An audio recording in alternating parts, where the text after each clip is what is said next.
So what you have? Yeah, sorry. Right. Good morning, everyone. My name is Sterling Higa, Chairperson of the Authority. I'd now like to call to order the August 6th, 2025 Kalaeloa Authority meeting of the Hawaii Community Development Authority. The time is now 9:30 a.m. Accordance with section 92-3.7 Hawaii Revised Statutes, the Hawaii Community Development Authority is holding today's Kalaeloa board meeting virtually on Zoom. The Zoom link details were included on the meeting agenda. Therefore, members of the public are welcome to join us on Zoom and also at our physical meeting site at the American Brewery Building, 547 Queen Street, second floor, boardroom, Honolulu, Hawaii 96813. The HCDA communications staff is hosting this meeting. Once this meeting begins, everyone will be muted for clear audio. Board members, if you have any questions or comments, please unmute yourselves to speak. It is important that all individuals clearly state their name, pseudonym, or other identifier name each time prior to speaking. If you wish to provide oral testimony and you're attending virtually, please indicate so by clicking the raise hand button found on your Zoom screen. If you're attending in person, you will be called in to the front of the room in the order that you signed up. All testimony will be limited to a maximum of 3 minutes. Your testimony must be related to an item on the agenda. Before you begin your testimony, we ask that you identify yourself and spell your name for the record. When 1 minute is remaining, 1 minute remains will be called out. When 30 seconds is remaining, 30 seconds remain will be called out. When time has elapsed, time will be called out, after which you will have 30 seconds to conclude your testimony, and then your audio will be turned off. If you're attending in person, the presiding officer will call the next testifier. Keep in mind that this is an opportunity to share your thoughts with us. If you ask questions during your testimony, neither the board nor the staff is required to provide an answer. If the authority's connection for the remote meeting is lost, the meeting will be recessed until the connection is restored. If the connection cannot be restored within 30 minutes, the meeting will be terminated and the authority will continue the meeting at another notice date. Thank you. Thank you. HCDA board members, please remain visible and audible during the meeting. Also, please acknowledge you are present by either saying here or present. Let the record reflect that the following members are present. Vice Chair Ishii is excused, and Secretary Lidstone is also excused. Member Miranda Johnson. Here. Thank you. Member Nasser. Here. Thank you. Member Evans. Here. Thank you. Member Streitz is excused, and Member Gordner. Here. Thank you. We have quorum. For today's meeting, board members will have an opportunity to ask questions or provide comments after an agenda item has been presented. Individuals from the public who have requested to provide verbal public testimony on a specific agenda item are on standby and will be permitted to provide their testimony respectively. Moving now to agenda item number 2, approval of minutes. These are the regular meeting minutes of May 7th, 2025. Board members, are there any comments or corrections to these minutes? Seeing none, the minutes are approved as presented. Agenda item number 3 for information and discussion. This is an update by HCDA staff on the proposed amendments to the 2006 Kalaeloa Master Plan and 2012 Kalaeloa Community Development District Rules, Chapter 15-215 Hawaii Administrative Rules, and revised schedule for presentation and decision-making hearings pursuant to Chapter 91 Hawaii Revised Statutes and Chapter 201 M-2 HRS. Mr. Ryan Tam, Director of Planning and Development, will now present the staff report. Good morning, Chair Higa and fellow board members. Along with your staff reports, which you have in your packets, you will find Exhibit A, which is the updated draft master plan, which again has only minor changes relative to our 2024 version. Exhibit B is the updated draft rules.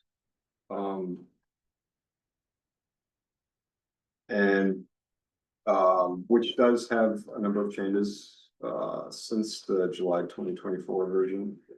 And then Exhibit C is a matrix showing most of the proposed changes, again, to the administrative rules. HAR, Hawaii Administrative Rules 55.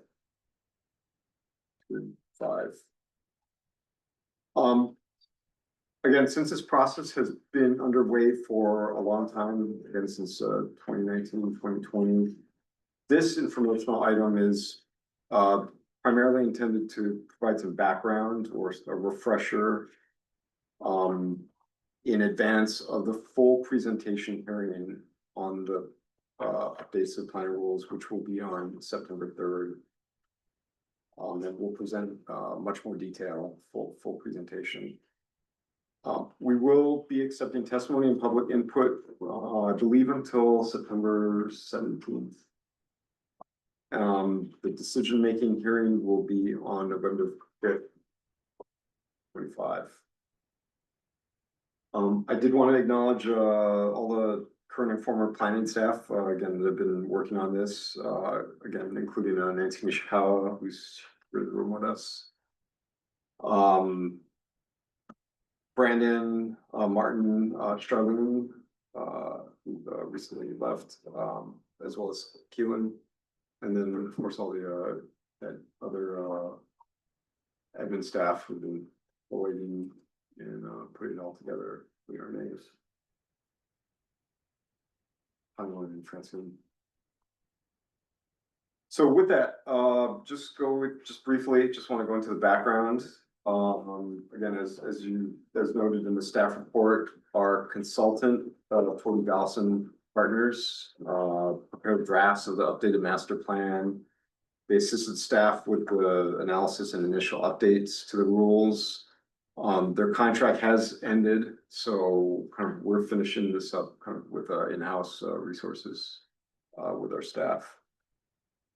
Again, early draft of the planning rules was reviewed by the permitted interaction group established by the board. And we did have community meetings 2022, 2023. The authority approved the executive director to schedule hearings at its December 6, 2023 regular meeting. And we did have a presentation hearing on August 7th, 2024. We did postpone the decision-making hearing to allow additional time to work through some of the comments, which we have been addressing primarily in the rules at this point. We still have some work to do, admittedly, and we're still working with stakeholders on it. Again, over the last year, I think we did spend a lot of, our staff did spend a lot of time and energy looking at potential development, potential concepts, the balance, historic preservation, historic interpretation, as well as development in the Everett Plain battlefield, which is was designated in 2016. That's at the northeast portion of Kalaeloa, and was actually the first spot that was attacked on the island on December 7th, 1941. Again, unless there are any questions, I just had two slides that I want to go into, and I will share my screen.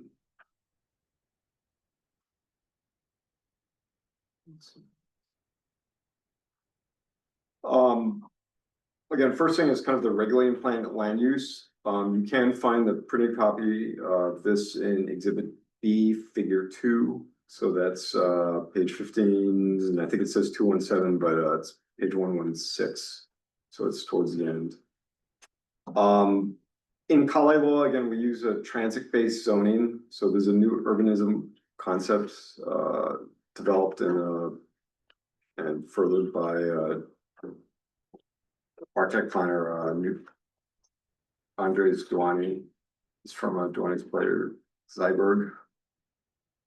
And a transit is essentially describes a cross section of different land uses, kind of a balance from a T0, which would be kind of all natural, so completely natural. So like what you'd find at the ocean or at the furthest Mauka in Ahupua'a. Gradually increasing, T2 is kind of rural, does allow like some industrial uses. T3 is mixed use. Sorry, on this diagram, T2 rural is in green. T3, which is mixed use, which again allows housing, but also light industrial, full mix of commercial. That's in orange. So that's kind of the majority of the district. And then T4 is kind of a general urban, so a little higher height limits, up from 60 up to 75 feet. A little higher floor area ratio, so a little more development intensity. And then T5 is an urban center, so it's intended to be the highest, most dense kind of area of the neighborhood of the community. So here in Kalaeloa, we have a 90-foot height limit. We are proposing increasing the allowable floor area density, 4T5 up from, I think currently it's 3.5. We want to boost that up to 4.5. That's just to allow kind of more concentration of uses. We're also in this draft, we're also proposing moving this urban center. In previous drafts, it was in the heart of Kalaeloa, in between kind of Yorktown Enterprise, Shangri-La, sort of the historical district of the Kalaeloa, the historical downtown. We're proposing actually that this gets kind of moved up towards between Saratoga and Roosevelt, so to the Malka edge. And that would be in line or kind of jointly to support potential future mass transit extensions, which we're suggesting would be better located. Previously in 2006, I think the city had selected an alignment kind of along Saratoga, coming through the heart of Kalaeloa, and then up Waikea Street. Again, I'll go into more detail next month. We're suggesting that maybe a better location for transit, high capacity transit system would be along Roosevelt, which would allow access to both Kalaeloa and also maybe serve Kapolei, maybe through some bridges over the drainage canals. We're also proposing the mixed use, increasing the density of the mixed use areas, the T3, slightly up from 1.5 to 1. Sorry, from 1.25 up to 1.5. So just a very slight increase.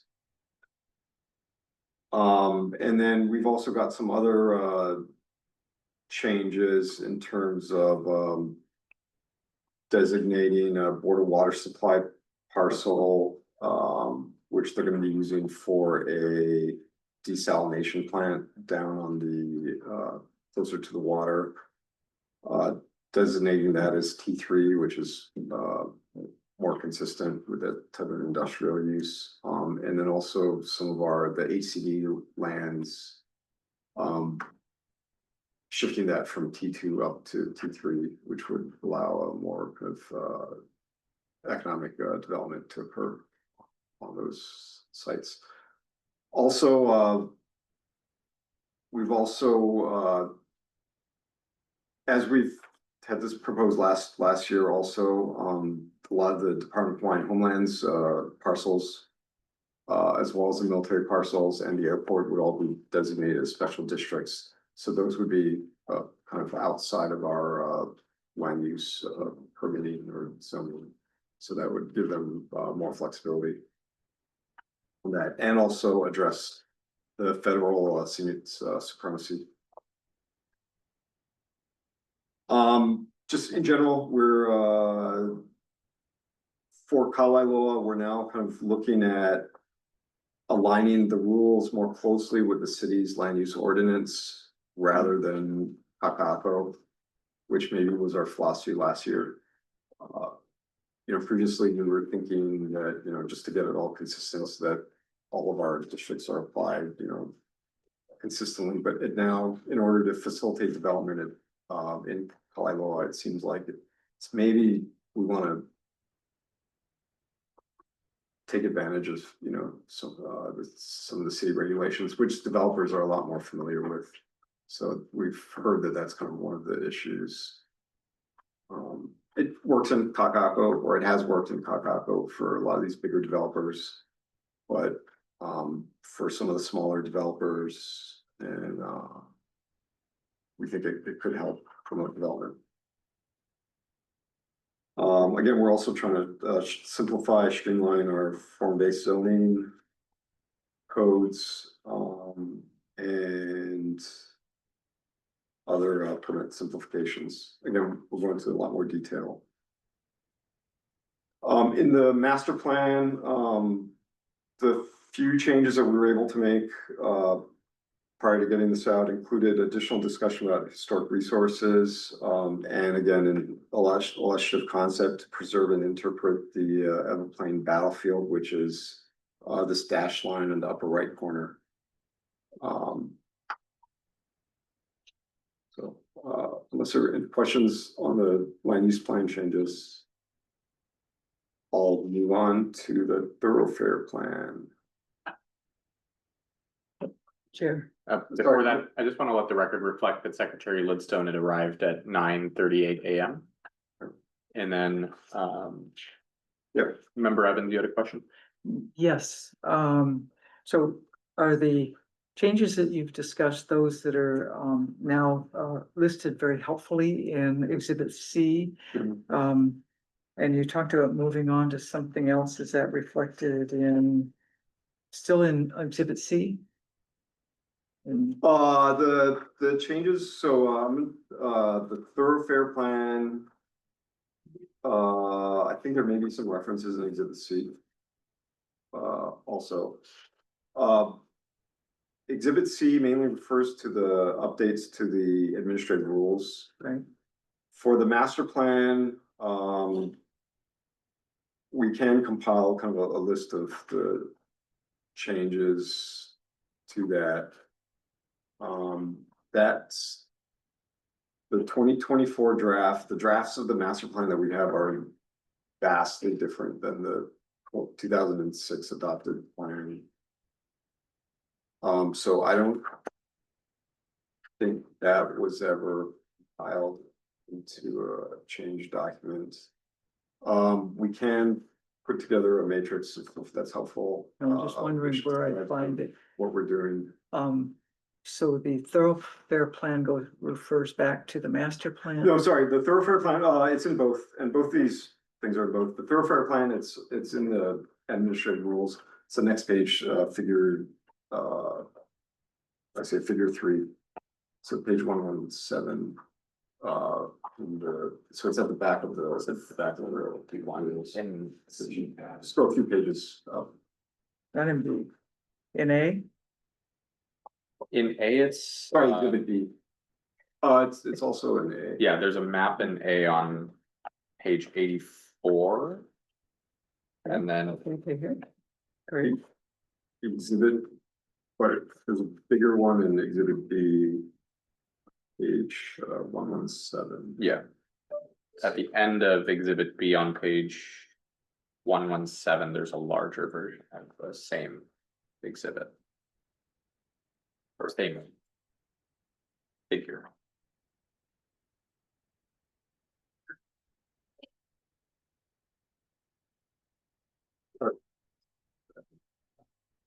It's the same, just enlarged. That's one. There we go. Perfect.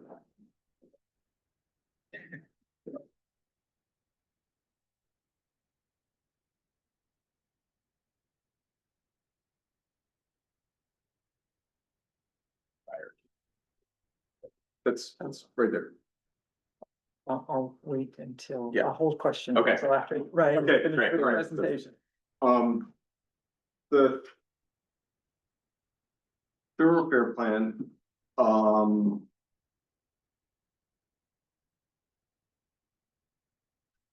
What you'll see, on here, I think, you know, we've been talking to the Department of Hawaiian Homelands, about some of their development proposals.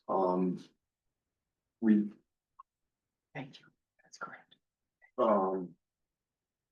you know, and looking at some of their development plans for the west side of Kalaeloa, you know, we're now looking at, you know, the Kamakilo Boulevard is extension. It's really key, of course, you know, a lot of the community has talked about the Malakole street connection for a long time. As well as connecting that up to Waikea Street, extension Waikea Street, which would kind of lead up to directly up to the H1 freeway. So those are potential proposed roads. We do want to have a discussion with the Department of Transportation, HDOT, on, as well as the Oahu Metropolitan Planning Organization, to see how we can get these on the regional transportation plan and on the STIP and the TIP, the transportation permit programs. So potentially allow for additional federal funding to make them eligible for federal funding for these improvements. And I know Department of Hawaiian Homelands is also really interested in getting some of these roadways completed in order to help facilitate their development. The other major changes that we've had relative to our 2024 version.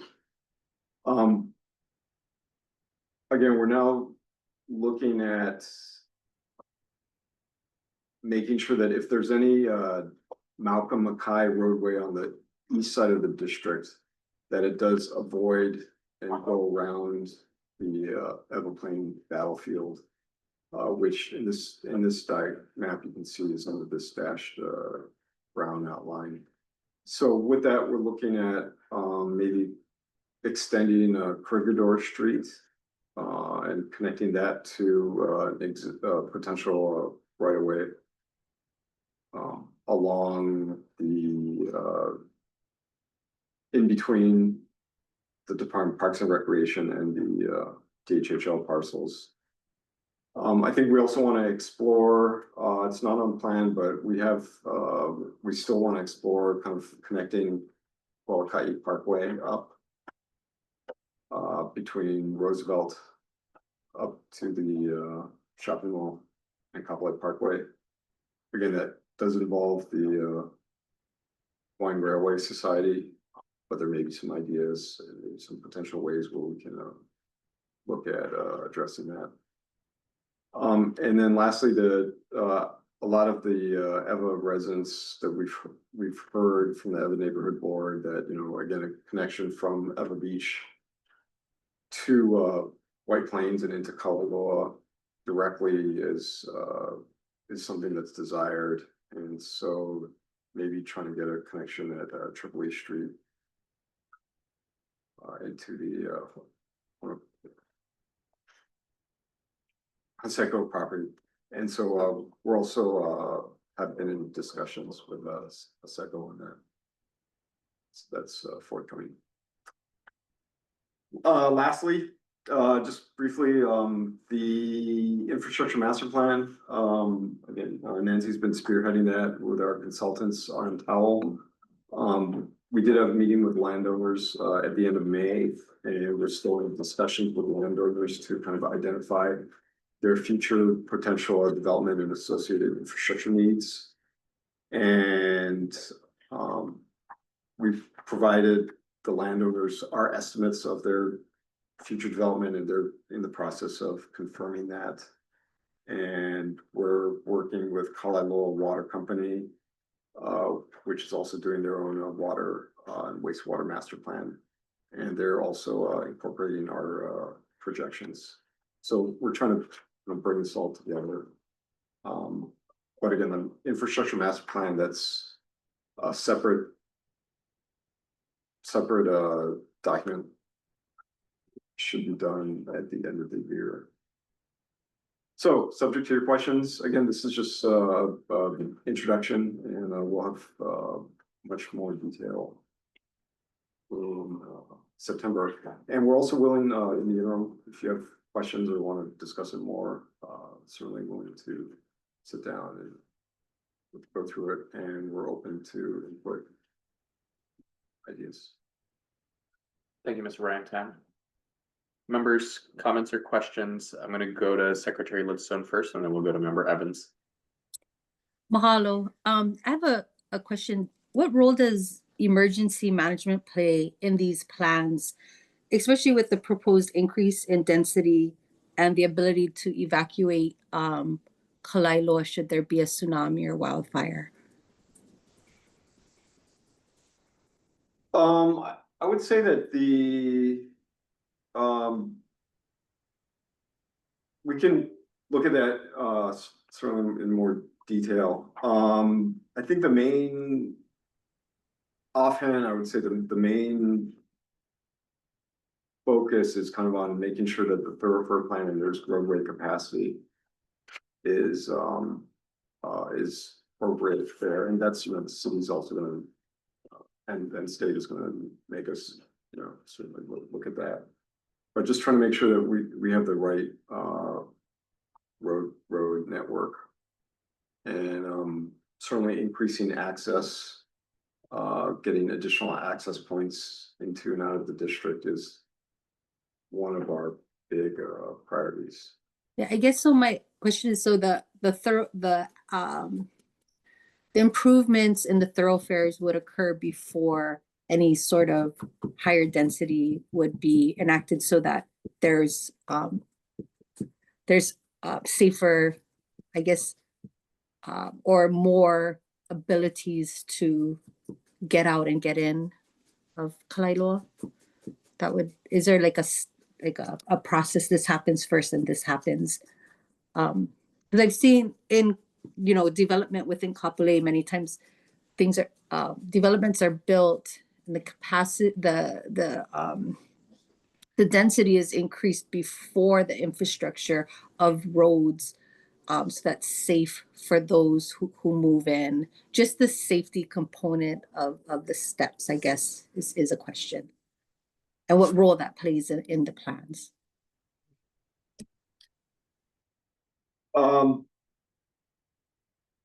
Yeah, certainly, in the plans, you know, we do acknowledge the evacuation zones, and, you know, we need to make sure we have good discussion about the natural hazards.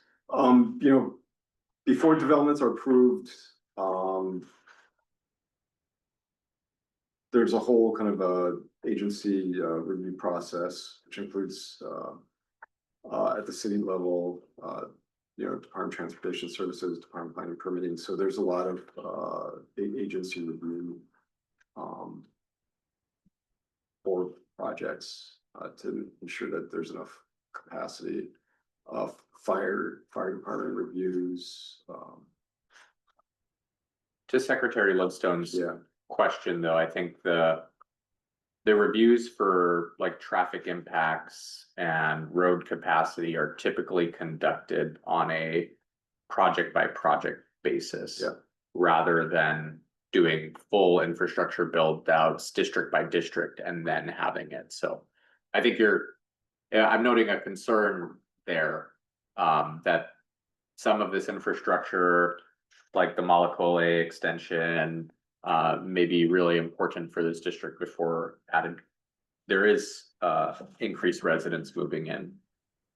The process of doing these traffic impact studies does help to mitigate that to some extent, although as you've noted in West Oahu, not entirely.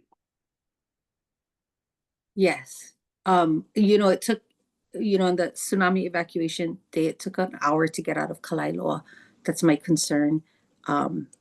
That, you know, there's just not enough safe access out. And, you know, just that there's a system where infrastructure for the safety and well-being of those who will be living and working in Kalaeloa is paramount within the plans. And that's noted. I hope I'm saying that correctly. Mahalo.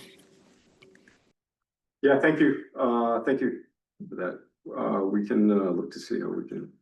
I think it's also an opportunity, if I might comment, for collaboration with the city and the state. I know that after this most recent tsunami warning, there has been discussion about non-vehicle escape routes and having better sort of emergency preparedness in various areas of the islands, especially low-lying areas, to prevent some of the traffic snarls that happened this last time. So it might be good for us to continue to coordinate with state and county as they update their emergency response plans to make sure that's integrated into our planning here. Members, Member Evans? Yeah, to that point, Member Lidstone, there is the tsunami evacuation zone map on page 43 of the master plan. And it does indicate that there's a portion of the district in the red zone, which is what was required to be evacuated in the most recent tsunami warning. But it's primarily just the shoreline area and a little bit further inland. However, for the yellow zone, which is for extreme tsunami warnings, which this last one was not, it looks like almost half the district is in the yellow zone. So that those Malcolm Mackay connector thoroughfares or roadway grids are important. You know, we've emerged from the trend to create very limited access in terms of subdivision plans where you have lots of dead end kinds of things and only very few connectors. We learned that in Lahaina, that that having a grid plan with lots of exits onto routes away from a potential hazard needs to be considered in future planning. And I think when Ryan talked about working with the Oahu Metropolitan Planning Organization to get that was into the transportation plans, that will help. Oh yeah, there we have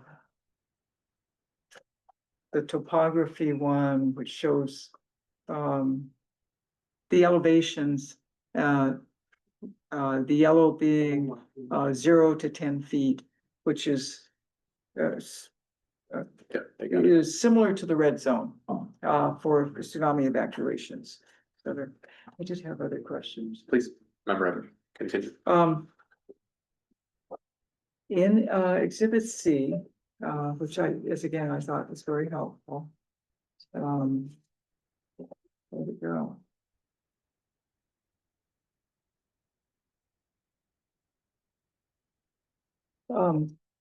I note item number 3 says recognizes that national building codes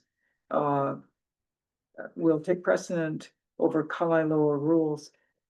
What about the state building codes and the county building codes? How do they fit into that? Or does the community development district statute allow us to set different building codes or accept or adopt or comply with different building codes than the county or state building codes? I would answer that so traditionally we have not done building code reviews, and so we default to the county and state by extension. Federal properties, they go to their federal code roads.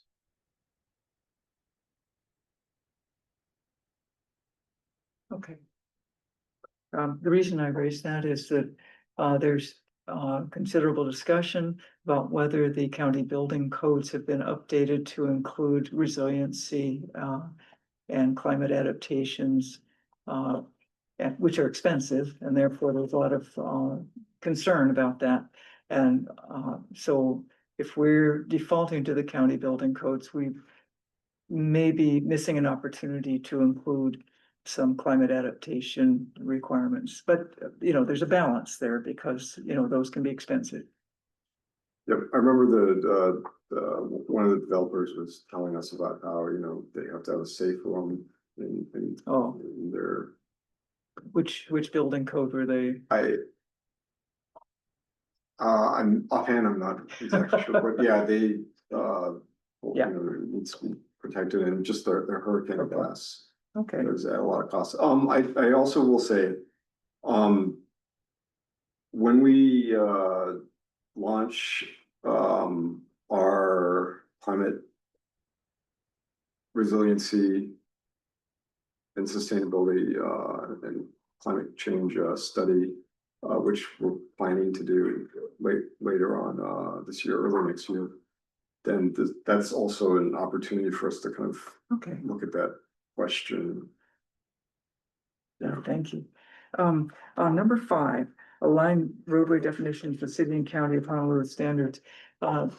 Will that allow us to, at some point in the future, should the district sunset, transfer those roads to the city and county without having to do $60 million worth of improvements or pay the city $200 million to accept the road? Yeah, I think that's the intention, is that make sure that whatever roads get built do meet the city The standards. city standards. We can hope. So, yeah. Either that or we never allow sunset. It's expensive. I'm on number 9, added vacant parcel definition. Do the rules require a vacant land permit for any vacant lots? No, this is for, the conditional use of vacant. Okay, so So if you want to put a storage yard or or. it should be qualified for conditional use permit on vacant land. Yep. Okay, got it. For the relationship between the overlay zones and the transect zones, they have to be read together. Is that what the intent is? Yeah, the overlay would go on top of Right. it. And so within, say, transect 2 or 3, where there's an overlay that modifies the transect. Yeah. Okay.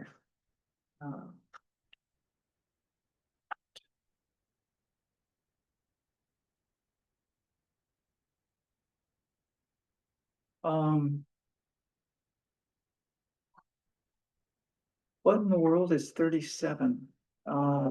New zoning clearance permit. New permit to support alcohol and firearms licenses. So, the one thing that we've, and we did this in Takako, also, so, the liquor commission rules, and I believe also the alcohol, tobacco, firearm rules, they call for a zoning clearance. And so we didn't have that. And that's basically just a review of the land use, So we're aligning with. Okay, Yeah. understood. That makes perfect sense.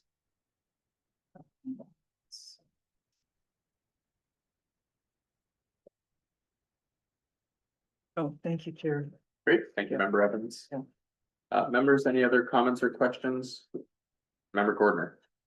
Thank you, Chair. Referring to Exhibit C, in number 6, you mentioned aligning the FAR definition with the city. Does that mean that parking will be excluded? Yeah, yes. Yes, so it's different from Kakaako, where we did include parking as FAR.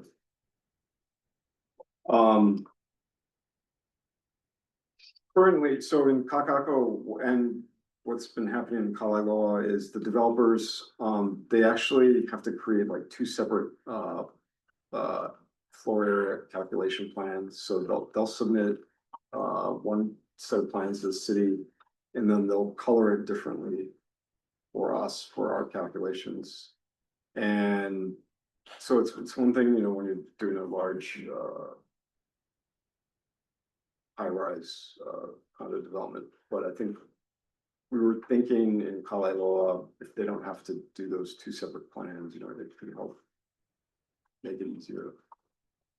I personally hope that one day the city and county will reverse its policy on that because it stands in conflict with their other ordinances, right? Essentially, if you exclude the parking from the FAR, then in some sense, the developer can incorporate it for free, at least against that calculation.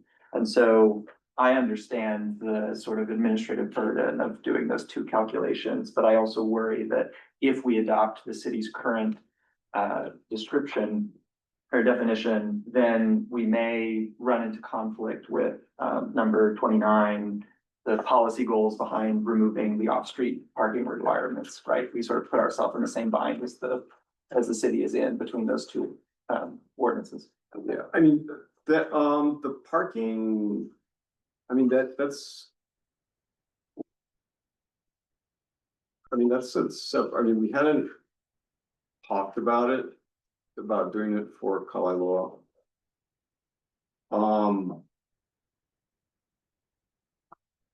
Again, when we did it in Kakaako, we actually increased the FAR. So staff had done a study. They found that the parking was equivalent to about 2 FAR. So we increased the FAR. You know, it could be done for Kalaeloa. We could also consider it as a part of when we do the sustainability resiliency guidelines. That might be another strategy, but. Yeah, one way or the other, I think that point is exactly the one I wish to make, is that if parking is equivalent to, 2 FAR, then the height limits and the FAR may need to be recalibrated differently than how we may be thinking about them for Kakaako. So we have not done that study for Kalaeloa, but we could. Thank you. I also have a question relating to 41. So this is not the thresholds, but the requirements to address adverse environmental effects and the traditional Native Hawaiian rights or practices. I wanted to understand how the findings of fact described in the administrative rules relate to the existing state statutes around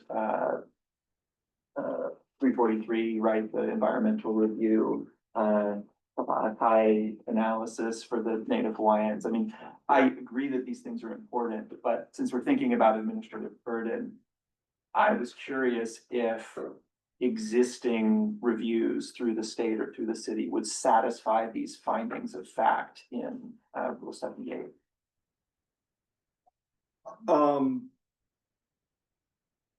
So I think the existing, in the development permits, and improvement permits to some extent, yeah, the current, requirements, the current rules, 343, 60, right, that's all, they do comply with that. I think we just wanted to make it, and that's all usually documented. It's all well documented in the development permits, for sure. I think we just wanted to make sure that, just call it out a little more clearly. For Kapa'akai, that also, I think we just wanted to make it clear I think in the record, which shouldn't, they're gonna have to do all this stuff anyway. It's just a matter of getting that document into the permit. Yes, that makes sense. I'll yield to Brevin. Member Evans. So if an EA, environmental assessment, or an EIS is accepted by the accepting approving agency or authority, this set of regulations would accept that or require that it be redone to standards that the for the district? No, I would say that it would just accept, you know, as part of the application materials, it would just accept Okay. what was Thank you. done. Before your next question, Member Gordon, if I can put a bow on this point, I would highly advise incorporating that any impacts. So this is in the language of Exhibit B, which is 215-78. I would highly recommend incorporating the second sort of clause that any impacts to traditional and customary native Hawaiian rights would be integrated into the first sentence about compliance with chapters 343 and 6E. Because I would guess that a aspiring lawyer would sue on the grounds that a new requirement has been created in the second part of that is separate from the 343 and 6E. So just to save us from any lawsuits, I think Member Gordner's point is well taken, that this should be phrased very carefully to make clear that the intention is that developments will conform with the existing law in 343 and 6E, and we are not creating any additional requirements for developers. Just Thank you. if we can review that, especially with our Deputy Attorney General. Thank you. Yes. And then Yeah. additional questions, members? Thank you, Chair, Member Evans, for your help in No, clarifying that I concern. would strongly support that goal because we have other examples where regulatory boards have incorporated parallel but not actually requirements into their rules, which then create a double burden. Yes, we might, I'm thinking of one in particular, but never mind. Great. Members, any other comments or questions? Seeing no questions from members, we'll move now to public testimony. Do we have any persons pre-signed up wishing to provide testimony on this matter?